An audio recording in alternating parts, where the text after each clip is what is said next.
You're listening to Brainwork Framework, a business and marketing podcast, brought to you by focus-biz.com. Business owners and entrepreneurs, why isn't your marketing working? How can we quickly and easily fix that? With us today is the founder and CEO of Ugly Mug Marketing, Wayne Mullins. He's here to share his tips and tricks, his journey through entrepreneurship, and give us some action items so that we can be better entrepreneurs. Wayne, thanks so much for joining us today. What's going on, Chris? Thank you so much. I'm excited for our chat. Hey, thanks so much. Really happy you're here. Tell us about your experience through entrepreneurship. You've been in business for 15 years. What was your experience prior to that, and what led you to the creation of Ugly Mug Marketing? Yeah, so my experience prior would be I have always been entrepreneurial minded. I don't know where that came from. I don't know if it was inherent from birth, but as a young boy, sound like an old man saying this, but as a young boy, back when I was probably 8, 9, 10 years old, back then, baseball cards were a huge thing. So myself, my friends, we all were collecting baseball cards. And I discovered very early on that my friends were interested in certain teams, certain players that I really didn't care about. And those players and those teams were very valuable to them, but not valuable to me. And so what I would do, instead of just trading cards, I would trade them for aluminum cans. It's called different things in different places. I think maybe up where you're from, maybe soda pop or pop cans.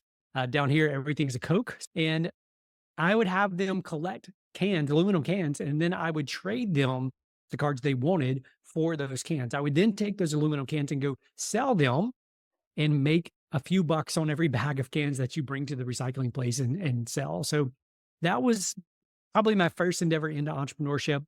And that kind of entrepreneurial bug has been with me throughout my career, throughout my journey. And a big part of that transition, though, for me was going into sales and learning to sell. By nature, Chris, by default, I'm very much an introvert. I love to go hide in the corner. I don't want to be bothered. I just want to do my thing. I want to do work and get it done.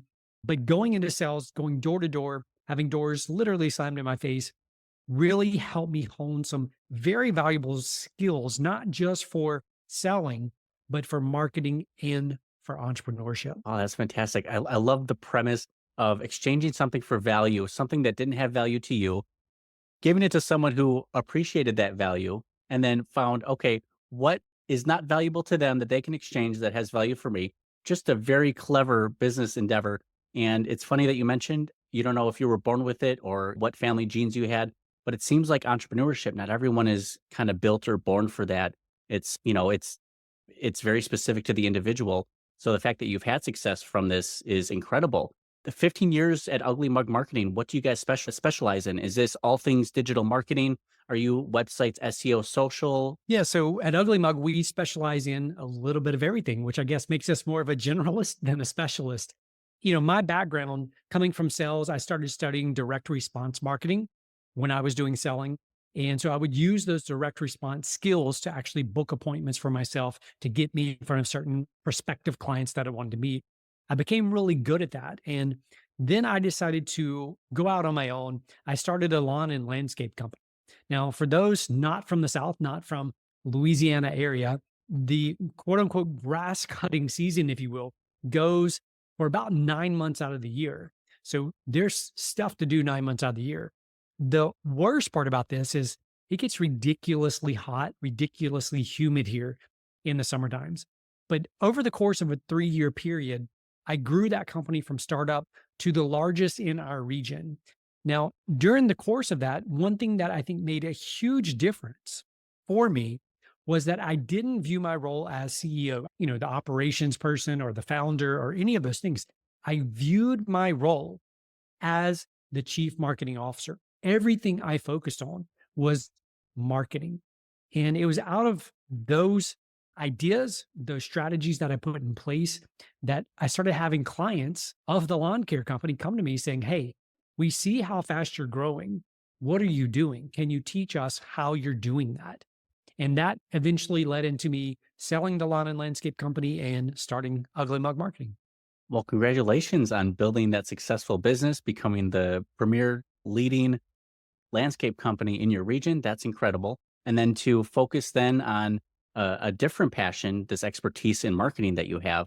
Since we're on the subject of marketing, I feel like a lot of us entrepreneurs or business owners, struggle with the marketing, it doesn't come as natural, and maybe they don't have the passion for it. Why is it that our marketing isn't working? And is there anything we can do to fix this? I think, Chris, one of the biggest challenges for entrepreneurs, business owners, is that we often aren't clear about what this thing called marketing is. Marketing's job is to make sales unnecessary. In other words, when we think about our marketing as the preconditioning, it's getting people in the buying mood before we ask them to make the buying decision. If we think about it through that lens, it allows us to think more strategically. It allows us to not be reactive to what we see our competitors doing or the people across the street doing. And instead, it allows us to be proactive, where we sit down and we think through, what actions do I need to take? What messaging do I need to say? What do I need to do to position my business or myself in such a way that it makes it almost impossible for people to say no when I ask them for the sell? If we step back and we view it through that lens and don't ask the question, should I be on Facebook? Should I be on TikTok? Should I be on LinkedIn? You go down this long list that never seems to end, right, of social platforms. If we instead step back and we say, what do I need to do or say to get the people that are likely to benefit from my product or service to be ready to say yes? We can then align all of our marketing. We can figure out what platforms to show up on. All of it becomes so much simpler when we actually step back and think strategically versus reacting. That's a really good point. I love just the perspective that you put on that. And it makes a lot more sense as opposed to focusing on the sale. That's like when we're chasing the money, and it's not really building relationships or providing value or kind of preconditioning that client for the potential sale. Whereas if you focus on the marketing, what message can I deliver? How is this going to help them? That really just helps you focus in on who your ideal client is going to be, what messaging they want to hear. And then from there, what channels they're on, and then how to kind of build that relationship from there. I think that's super smart. You mentioned social media marketing. I think a lot of people kind of struggle with social media marketing. It's either too salesy or it's not salesy enough, or the content just isn't really captivating or engaging. Is there anything that we can do to help fix that? I think there's a big misnomer in the marketplace that we are doing social media marketing. And the reality is, Chris, that very few people actually do social media marketing. If you listen to the name social media marketing, there's a key word in there, and that is social. What most of us are doing is not social media, but rather digital media. So in other words, we show up and we throw up our message, right? We just show up and we kind of vomit all the things we want to say, and we want people to hear about us onto these platforms, onto these pages. The word social means dialogue. It is a two-way conversation. Digital, on the other hand, is a one-way conversation. It is a monologue. It is where we show up with a megaphone and we scream at people our message, and then we complain that they're not responding, that they're not interacting, that they're not engaging with us. And the truth is, it's a very fundamental thing, but what we give off in life, what we give out, is what we receive back. So if we're showing up just screaming at people, metaphorically screaming at people on these platforms, and we're not showing up where they are, we're not engaging in dialogue with them, then we shouldn't expect them to engage in dialogue back with us. So it starts with this kind of self-examination. Ask yourself, am I actually doing social media marketing, or am I showing up and throwing up, right? And I think when we're honest with ourselves, more often than not, we are doing digital marketing. And then we're complaining that, quote unquote, social media marketing doesn't work. And here's the thing. It doesn't work because we're not doing it. If we would actually do social media marketing, it does work. And that's the beauty for those who understand this. That's smart. It definitely gives me a new strategy on how I want to implement and put posts out there. So now we've kind of defined our ideal audience, and we're refining that message and who wants to hear it, who gets the value, the social media aspect, engaging in more dialogue, something that actually engages with our clientele. They're finding more about us and want to find more information on who we are, how we help people, the price point, everything about our website. Does everybody need something bright and flashy and something that draws attention? Is good web design important? Are there other factors we should be considering?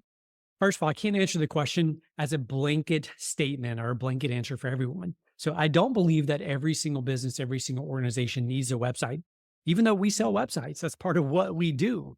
I don't believe that it's a requirement for every organization, every business. What I would say is this, that when we think about our website for what it truly is, that will help us understand what it needs to do. And I often say that if your website were an employee, you would have fired it long ago. You see, most people have a website simply because it's quote unquote the thing they have to have or the thing they have to do. And in reality, we don't give enough time and attention and credence to what role does this website actually play in our marketing process. And we love to think of websites, particularly like the homepage of a website, as an airport terminal. So the job of the terminal is to help you get to your gate as quickly, as easily as possible, to make sure you're at the right spot at the right time so that when they call you to board the plane, you are there to board. So if you think of your website as the terminal, and then each of the pages has a different gate in your airport, that will help you think structurally about how you need to position things away from your homepage. And then the second thing is, I would say this, that if you have a website, if you decide it needs to be a part of your marketing plan, there are 5 questions, we call them the critical 5, that you need to ask yourself about every page of your website. I'm going to run through these really quick, but these are worth diving into. These are worth spending time reflecting on each page of your website. So I don't want the fact that I breeze through them really quickly to minimize or marginalize the importance of these questions for the success of your website. So question number 1 is who's here? We have to understand who is on each page of our website. So you think about it, someone who lands on your homepage, Chris, that's a different person than someone who's on your contact page. Now, I mean that metaphorically. In other words, if someone has gone from our homepage to our contact page, they are now in a slightly different mindset. They are there for a different reason than someone just on our homepage. Or if someone's on our about page, right? It's a different person. Or if someone is on the shopping page checking out, it's a different person. So number 1, who's here on this page? Number 2, what do we want them to do? Like, what is the purpose of this page? Is it to inform them? Is it to call them to action? Is it to get them to fill something out, to click add to cart? What do we want them to do? The next one is, how do we want them to do it? So, is it a click of a button? Is it to fill out a form? Is it just to read and learn more? How do we want them to do this thing? And then next question we have to ask is, when do we want them to do that? So it's not always an answer of we want it done now, like right now. There's certain times, certain reasons, and certain strategic ways that it may not be immediate action, right? We may be getting them to a certain page on our website so that we can then run retargeting ads off of that particular page. So the call to action may not be coming until later when we do maybe a product launch or something like that. So when do we want them to take the action? And then the last question, probably the most important question, is why should they care? We know why we want them to take the action. We know why we want them to click the button, make the phone call, do the thing. But why should they, from their perspective, with the 1,000,001 things going on in their lives, why should they take the action that we want them to take? So those are the critical 5. And if you're going to have a website, you need to answer those questions. That's fantastic. That is the ultimate foundation on how we kind of explain someone's experience through the buyer's journey. They're kind of finding more information, figuring things out. They want to learn more. They find more about what you're doing. And again, they have different intention based on what page they might be on. And with that, we need to provide them different set of instructions. What are the next steps? You're here for this reason. Let me provide that next step or the reason that you're here and take you through that journey. Something important that we need to start implementing on our websites, because there are some that lack the call to action. They don't really explain what it is that they do or why people should care or take that next step. So it's something that we need to just be focused on. Have there been crucial mistakes on websites that you see happening more often than others, running through a campaign or you're redoing a website and you're like, wow, it seems like everybody is lacking in one certain area? Do you mind if I share a brief story? Absolutely. Please do. Yeah. So I want everyone listening or watching to think back to 2007. Think about how old you were in 2007 and maybe what you were doing, what your life looked like in 2007. So in January of 2007, in Washington, D.C., here in the U.S., on a cold January morning, a man steps off the subway into the terminal. in downtown DC. Now, this is in the business district. This is where there's a lot of attorneys going to work. There's a lot of C-level, C-suite executives going to work. And this man has a case in his hand. And as he slowly steps off the subway, people are rushing by him to get to work because it's just before 8 a.m. And they almost knock this case out of his hand. And he kind of stumbles his way over to the corner of this terminal. He sets this case down on the ground. He unlocks it, opens it up, and pulls out a violin.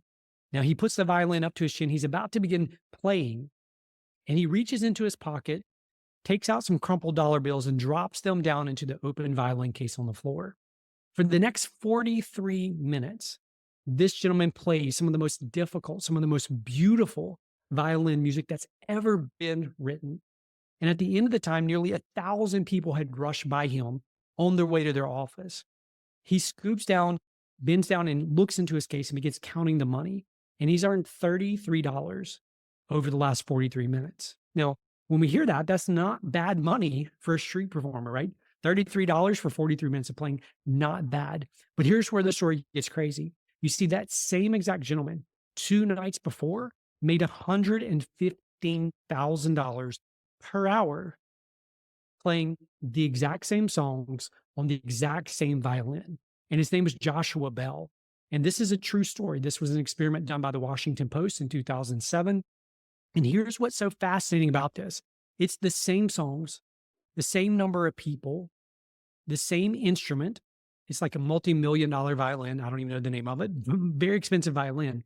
Same number of people pass by who hear this music. And yet 2 nights before, he sold out Boston Symphony Hall and made an average $115,000 per hour playing the songs.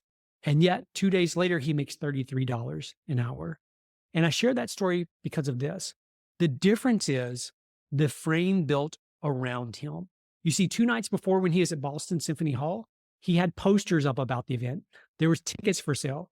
There was a symphony behind him. There was the venue, right? Boston Symphony Hall, this huge, beautiful venue, high end, people in tuxes, right? There's certain images that come to mind. So the lens through which, the frame through which we see that and hear that makes him infinitely more valuable for the exact same music he played standing in the subway before.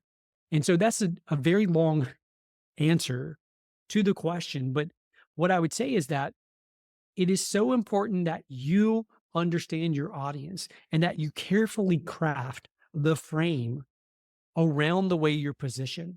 And this is important. The frame are the elements, all of the ingredients that you can control to manipulate, to help influence the way that other people perceive you.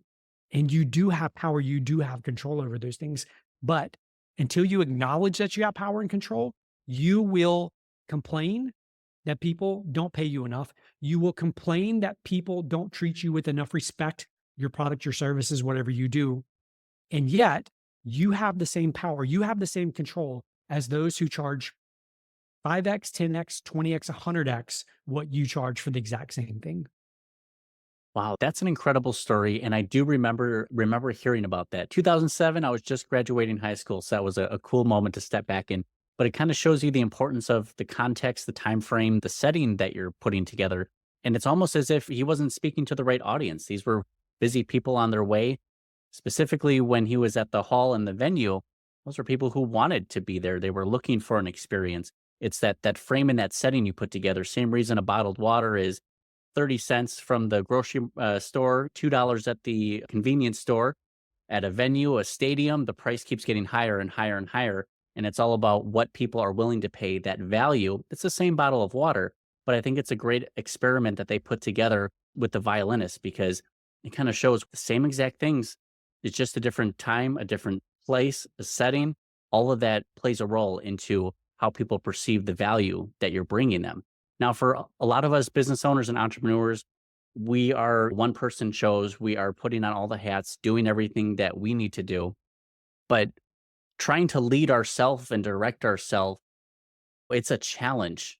Is there a way that we can kind of lift ourselves up to lead ourselves, to just kind of teach us some leadership lessons? Yeah, I think, Chris, one of the most difficult lessons that I've had to learn as a leader is that the most challenging and difficult person that I will ever lead is the person who looks back at me in the mirror every morning. It's that person that gives me the most excuses. It's that person who tells me it's okay to put it off until tomorrow. And here's the crazy thing. Like, we wouldn't tolerate those same excuses from a team member, right? We would call them out. We wouldn't want them to be on our team. And yet we tolerate those excuses from ourselves. And the reason for that is we judge ourselves based on our intentions, but we judge other people based on their actions. And that is a very powerful leadership lesson that when I am in an environment where we have 12 full-time people here, if someone comes in late to work, they show up late to work, my natural default is to judge them based on the action, right? So the action is you're supposed to be here at X time, you were after that, therefore you're late. But I need to understand the intention. Maybe their kid was sick that morning. Maybe they had a flat tire. Like, there's a long list of things, right? Their intention was to be here on time. But yet in our snap judgment, I'm judging them solely based on that action. Now, obviously there's room for, is it a habit? Is it a pattern that's developing? All those types of things. But I think that's very important for us to remember because it helps us to stay focused on what matters most. And at the core of all leadership, all relationships, it's this word called trust. We live in a world, we live in a society, particularly here in the States, where our default is suspicion. Our default is not to trust people. And so it's really hard as a leader to train yourself, to teach yourself to default to trust. One of the very first conversations that I have with people when they start on our team is this: hey, we're different than most organizations you've worked at. Our default is to trust you. You have complete trust. In other words, we completely trust you to do the things you say you're going to do, to show up in the way that you've committed to showing up. We trust you. You have to earn distrust. You have to earn suspicion. So when you tell us you're going to do something and then you don't do that thing, you have now robbed a little of that trust that we've given you. And you have to work to replace that. So don't blow the trust that we've already imparted on you. The way that most organization works is the polar opposite of that is we do not trust you at all. You have to completely earn our trust over the course of years or months or whatever that may be.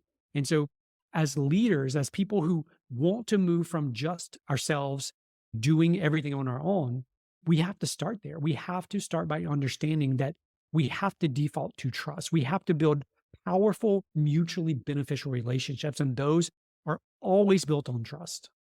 Absolutely. And we can't build these relationships on distrust here, especially when you're going into it. If you were guilty until proven innocent in a similar situation where it's like, can't I get kind of just a level playing field? Why don't I start off with a little bit of respect and then we build off of that based on your character and your morals and the actions that you take, as opposed to having to earn the respect or the trust that you're trying to build? I think it just creates a better culture all around.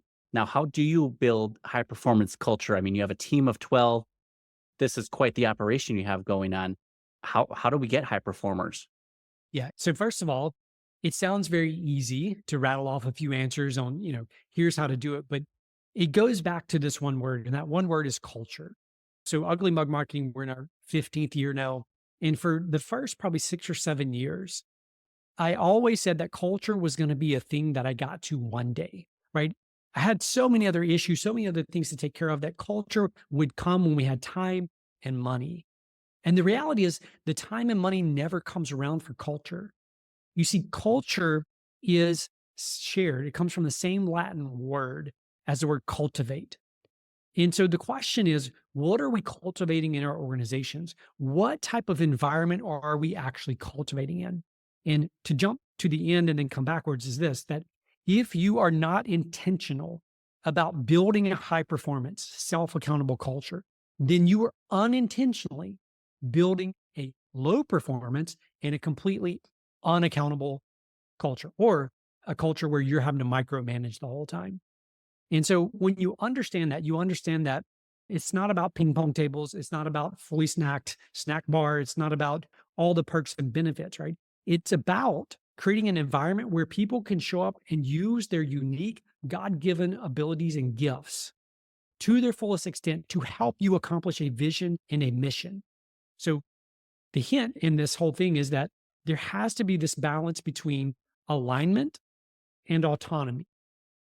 Alignment, meaning if your team is not fully aligned around the mission, the vision, and the values, then you have no chance of having a high performance, self accountable team. And so the question for anyone listening to this is, does your team even know your vision, your mission, and your values? If they don't, then you have no chance. So for me, for many years, I spent years saying that one day I would spend the time to do the mission statement. I would spend the time to do the vision. I would spend the time to do the values, but that was a one day thing, right? There was too many quote unquote real things to deal with besides all these touchy feely things. And so I kept putting it off.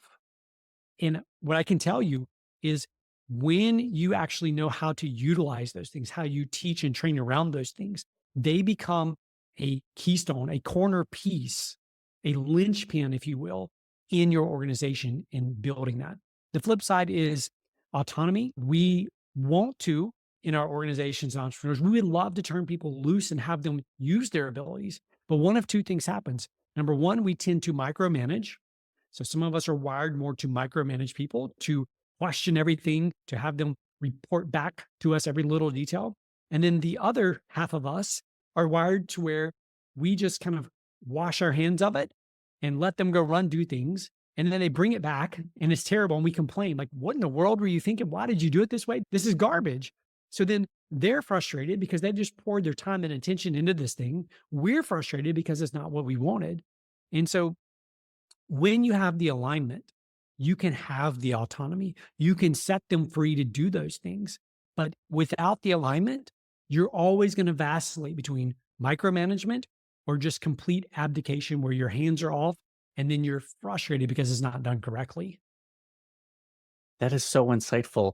What are the action steps that we need to take to find that balance? As we as leaders and business owners, do we need to provide the direction, give them the tools and the resources, and then let them take it from there as opposed to just hands off, no direction at all, and not breathe down their necks as far as touch points within how are you at in this project? Yeah. Yeah. I think it's a really great question. It's a really challenging question to answer succinctly, but here's the best I can. So first of all, most employees show up at businesses and they don't even understand the game of business at all. In other words, they don't even know the game that they're playing. So imagine, we talked briefly before we started recording that you happen to be a Packers fan, but imagine that you were in charge of the Packers and they all show up at practice and they don't know what game they're playing. Is it football? Is it baseball? Is it soccer? Is it tennis? Like they don't even know the game they're playing. And you say, go out guys and let's give it our best, right? You're not going to be successful as a team, as a coach, and the players are going to be very frustrated because they're going out and doing their best, but they're playing the wrong game. So you have to make it clear what the game is. And we define that as two things. Number one, the mission. Why do we exist? And then the vision. What is the future state, the future desired company that we are attempting to create through our actions today? So we start with those two pieces.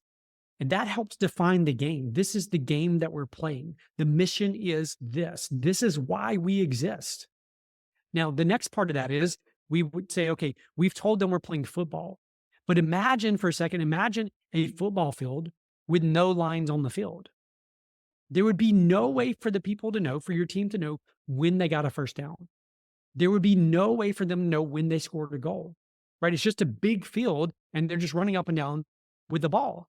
Right? You don't know if they've gotten a first down. You know, it's down 1 through 4, but like, do you ever get a first down or do you just keep running in circle? Like, what do you do? But that's exactly what we do as entrepreneurs. We show up, we have our people working in circles day in and day out. We try to motivate them. We try to incentivize them.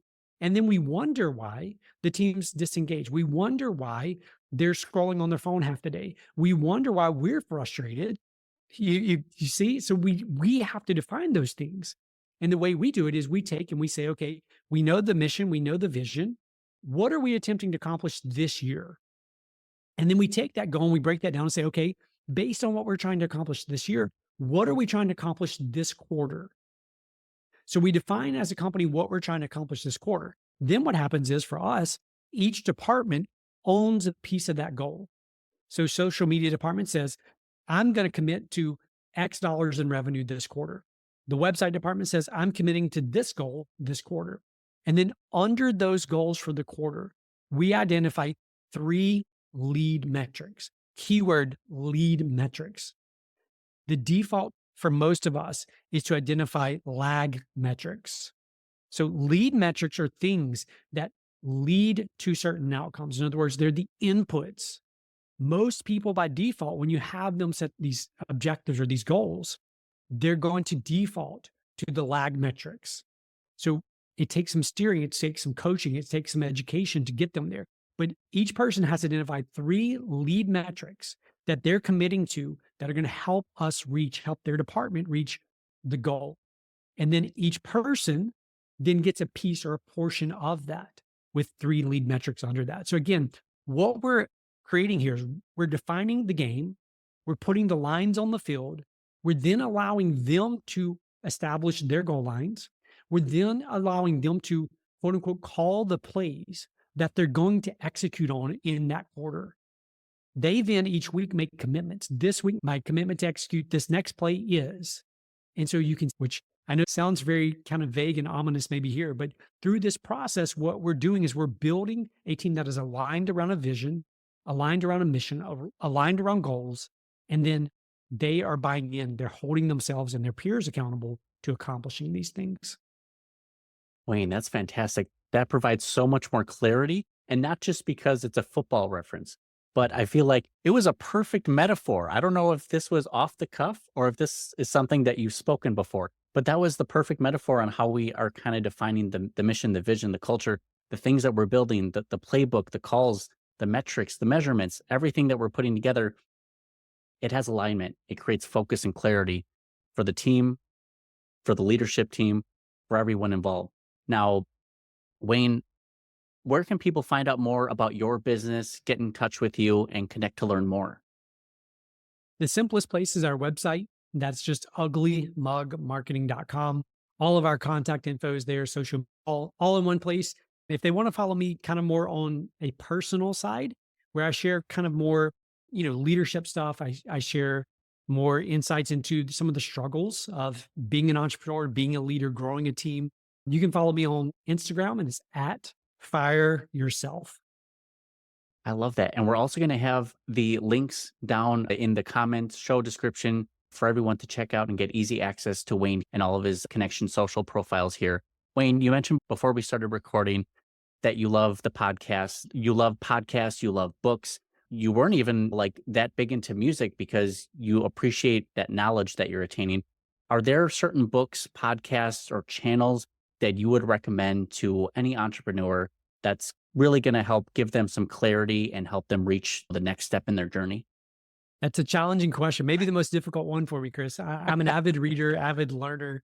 And so my default is always like, oh, the book I'm currently reading is the absolute best. Everyone needs this.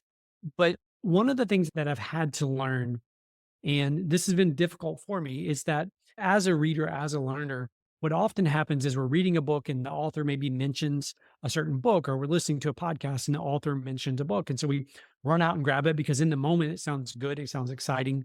And so we end up with a stack of books and we read through these books, and they aren't the books that we need in the moment. They're the books that we needed based on a feeling that we had when we were listening or when we were reading. And so what I would do is I would challenge people to think about where you currently are in your entrepreneurial journey. And I would challenge you to think about where you are trying to go. And I want you to envision what your future self needs to learn to become the type of leader, the type of entrepreneur that will own and operate the size, the type of company that you want to have in the future. I love to lean about 5 years into the future and say, okay, what does Wayne need to think like? What does Wayne need to know 5 years in the future? And so I would challenge people to use that mentality. I'll give you an example. For me, over the last several years, I've had to lean really heavily into the financial side. I hate finance. I hate numbers. It's not what I love. But I know based on the size of our company and based on where we're attempting to go, that I better get good at numbers. I better have a good understanding of financial reports. I better understand how to make decisions off of financial reports. So, anyway, super long winded answer to your question that I didn't even answer. But what I would say is two books that come to mind. Number one is a book called The Mountain Is You by Brianna Weist. It's a book about overcoming self sabotage. So, not specifically a business book, it's more kind of personal development. Really, really useful book. And then the other book that I would recommend is a book called Straight Line Leadership. Very blunt, very direct, very to the point. So, two opposite extremes there, but both great books. Wayne, super helpful. When is your next speaking gig? Are you speaking to a crowd of thousands in the next couple of weeks? Because I will buy a ticket. Very inspiring, very insightful. I'm going to be following all your social profiles here. I tell guests, hey, we're going to record for 25 minutes, but we're at the 45 minute mark and it feels like 15 minutes. Like there's a bunch of things I would still want to ask you. But Wayne, we're so close to the end of the time. Any last tips, tricks, or words of advice you want to share for other entrepreneurs? I love the books that you shared. I think those are super helpful as well. Yeah, the last thing I would say, Chris, well, two things. Number one, if you want to do an event and have thousands of people and invite me to speak, I'll be there. So there you go. Number two is just simply this, that consistency creates miracles. And so often in our lives, we as entrepreneurs are notorious for not being consistent. I am certainly guilty of this. I would challenge you to begin working on small little disciplines and being consistent in those disciplines. Don't make exceptions. Don't make excuses. Exceptions become the norm. So consistency will create miracles in your life, in your relationships, and in your business. Wayne, you're the best. Love you, man. You're fantastic. For those of you who want to learn more, check out Wayne and the links in the description here. Wayne, thank you so much for all of your time, sharing everything with us today. Super insightful. Love your history. Love your aura. Keep up the great work with everything you're doing. Thanks so much, Chris.